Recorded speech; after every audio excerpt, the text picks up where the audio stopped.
Have you ever had one of those days? You know the kind. You finally drag yourself out of the house, maybe feeling a little self-conscious, a little fragile. That was me last Tuesday. I'd just gotten a new haircut, one that felt a bit adventurous. I was walking down the street trying to build up my confidence, telling myself, "You look great. It's a cool haircut. People will love it." And then I heard a giggle. It was coming from right behind me. A light, bubbly sound. Instantly, my stomach dropped. My heart started pounding like a drum solo. They're laughing at me. It has to be the haircut. I knew it was a mistake. It's too short on the sides, too poofy on top.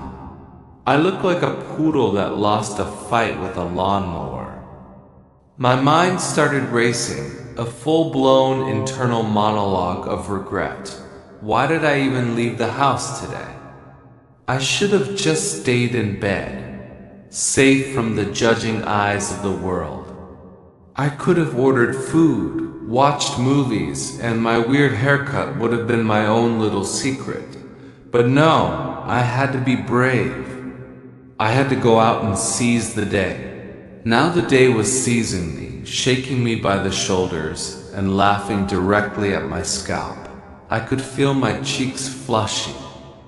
I started walking faster, as if I could outrun the sound of their amusement. But the giggling continued, little bursts of it that felt like tiny daggers aimed right at my self-esteem.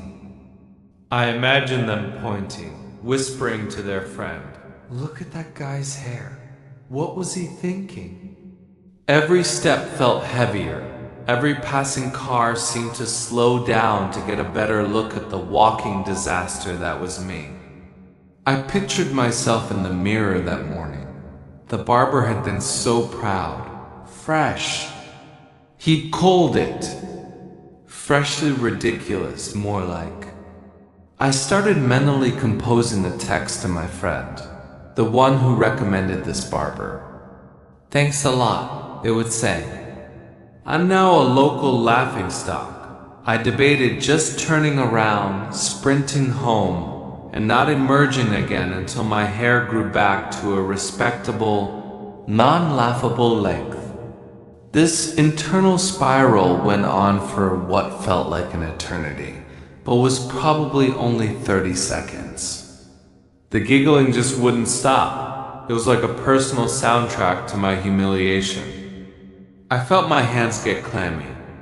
This is it, I thought. This is my villain origin story. All because of a bad haircut and some strangers with no manners. I was one more giggle away from turning around and yelling, "It's fashion. You wouldn't get it." Even though I didn't get it either. But here's the thing about spiraling.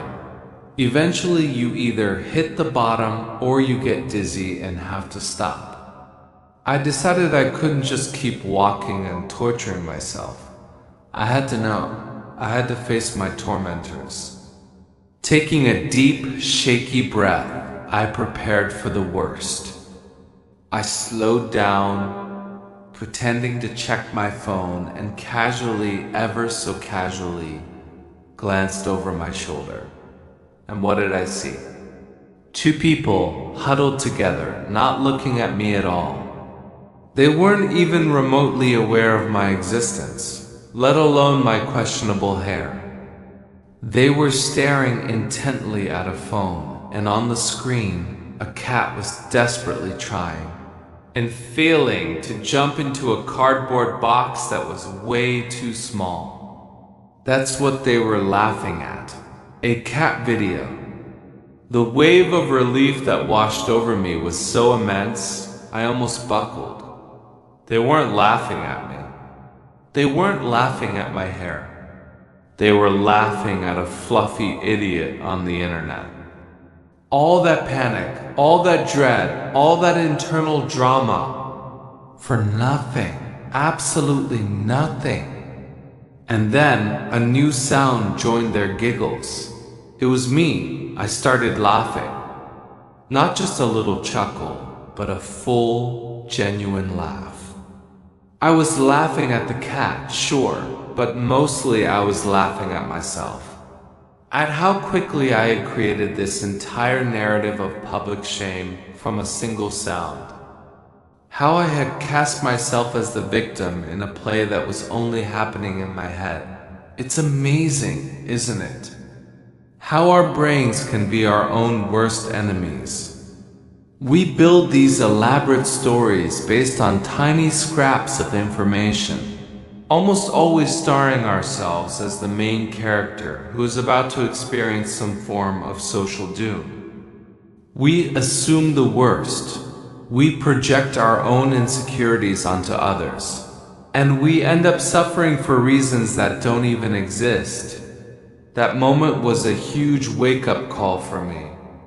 How much of my life had I spent worrying about what other people were thinking, only for them to not be thinking about me at all? They're busy. They're in their own worlds, with their own insecurities, their own jobs, their own cat videos to watch. The world isn't a stage with a spotlight fixed on you, waiting for you to mess up. It's more like a giant, busy train station where everyone is just trying to catch their own train. Since that day, I've tried to be more mindful of this. When I feel that familiar pang of anxiety, when I hear a laugh in a quiet room or see two people whispering, I take a breath. I remind myself of the cat in the box. I ask myself, is it more likely that the entire world has conspired to judge my new shoes, or that something completely unrelated to me is happening? It's almost always the latter. This isn't to say I'm cured of social anxiety. It's a process. But now I have this funny little memory to pull out as evidence. Evidence that my brain is a fantastic storyteller, but a terrible reporter of facts. It's a reminder that most of the time, the judgment we feel is coming from within, not from without. And you know what? The haircut actually grew on me. I got a few compliments on it later that week. It turns out the only person who thought I looked like a poodle was me. So next time you find yourself spiraling, thinking the world is laughing at you, just take a second. Turn around. You might just find that they're watching a cat video and you can have a little laugh too. Thanks for listening. If this resonated with you, I'd love it if you'd subscribe for more stories. See you next time.